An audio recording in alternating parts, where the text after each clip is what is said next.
আঙ্গিক নৃত্যকলা কেন্দ্রের বসন্তের রঙিন উৎসব। নমস্কার, ফেসবুক পেজে আমি অদিতি পান।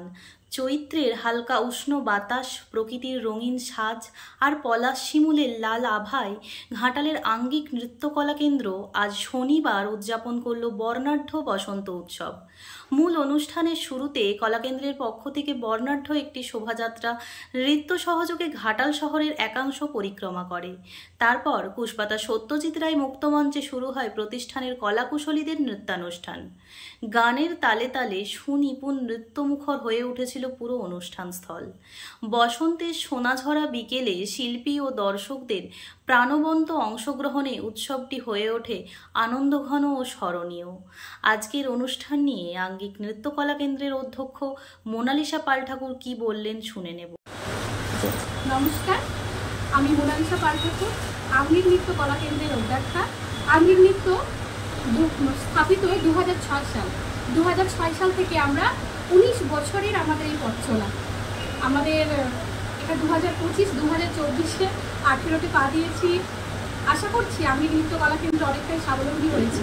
তো আমাদের এই পথ চলা আমরা 5ই জানুয়ারি 2025 আমাদের বাৎসরিক অনুষ্ঠান সম্পন্ন করেছিলাম ঘাটাল টাউন হলে, এবং সেটা সবার সাহচর্যে, সবার সহযোগিতায় এবং প্রত্যেকটা স্টুডেন্টদের মায়ের এবং মেয়েদের ওদের ভালোবাসা বা ওদের চেষ্টা, ওদের অধ্যাবসায়ের মাধ্যমে আমি ওটা সম্পন্ন করেছিলাম। এবছর আমাদের বসন্ত উৎসবের আয়োজন হয়েছে।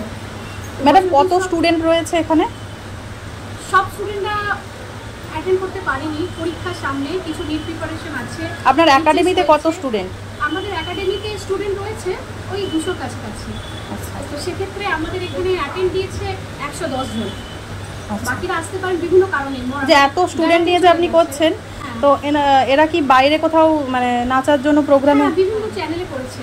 আমি নিজে সিস্টার টিভি, স্টার চ্যানেল এগুলোতে জাজমেন্ট করি, প্লাস আমার মেয়েরাও ওখানে পজিশন পেয়েছে এবং আমাদের পরীক্ষার ব্যবস্থা আছে। মেয়েরা ওখানে মানে আমাদের নাচটা হচ্ছে একটা শিক্ষা, শুধুমাত্র এন্টারটেনমেন্ট না।